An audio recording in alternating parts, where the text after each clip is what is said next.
പ്രവാസികളുടെ ഭാര്യമാരുടെ വേദന അല്ലെങ്കിൽ പ്രവാസിയുടെ വേദനയൊന്നും നാട്ടിൽ നിൽക്കുന്ന ആളുകൾക്ക് പ്രവാസിയുടെ മനസ്സിലാവില്ല. വേദനയൊക്കെ നമുക്ക് അറിയാം. അതുകൊണ്ടാണല്ലോ ഞാൻ ഇങ്ങനെ മെസ്സേജ് ഒക്കെ അയക്കണത് വരുന്നതൊക്കെ. എന്താണ്ടോ ഒരു മൈൻഡ് ചെയ്യാത്ത ആ കാര്യത്തില്. ഞാൻ ശ്രദ്ധിച്ചിട്ടുണ്ടായിരുന്നില്ല അതുകൊണ്ട്. എന്ത് ശ്രദ്ധിച്ചില്ലാന്ന്? ഒരാളൊരു മെസ്സേജ് അയക്കുമ്പോ ഒരു കാര്യം നമുക്ക് മനസ്സിലാവാഞ്ഞിട്ടൊന്നല്ല. ഒന്നുമില്ലെങ്കിൽ നമ്മളെ വീട്ടിലോട് നിങ്ങള് വാടകയ്ക്ക് താമസിക്കണേ 5-6 മാസം വാടക ഉണ്ട്. ഞാൻ ഇതുവരെ ചോദിച്ചിട്ടുണ്ടോ? അതില്ല, ഞാൻ ഏട്ടനോട് പറഞ്ഞിട്ടുണ്ടായിരുന്നു. അല്ല, വാടകയൊന്നും തരണ്ട.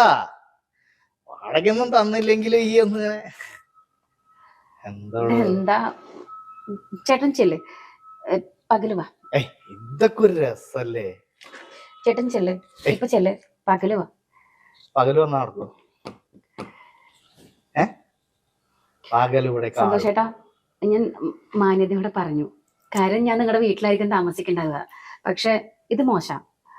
അതൊന്നും ആരും നോക്കണ്ട. അതൊന്നും നോക്കണ്ട. എന്റെ വീട്ടിലാണോ അല്ലെങ്കിൽ വേറെ ആരെങ്കിലും വീട്ടിലാണോ അതൊന്നും നോക്കണ്ട.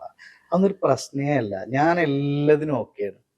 ഈ ഒന്നും ആരും അറിയാതെ ഒന്ന് സഹകരിച്ചാ മതി. ഇവിടെ ആരും അറിയാൻ പോണില്ല. നിനക്ക് കുടുംബം കൂട്ടൊന്നുമില്ലേ? നിനക്ക് ഭാര്യയില്ലേ? എന്ത് തോന്നിയാസൊക്കെ വിളിച്ചു പറഞ്ഞത്? ഇതൊരു തോന്നിയാസ? ഇതൊക്കെ എല്ലായിടത്തും ഉള്ളതൊക്കെ തന്നെയാണ്. പ്രവാസികളുടെ ഭാര്യമാരുടെ കാര്യമൊക്കെ നമുക്ക് അറിയാം. അവർക്ക് എന്തായാലും ഒരു ആഗ്രഹം ഉള്ളിൽ ഉണ്ടാവുമല്ലോ. 1 കൊല്ലം 2 കൊല്ലം കൂടുമ്പോഴല്ലേ ഭർത്താക്കന്മാർ നാട്ടിൽ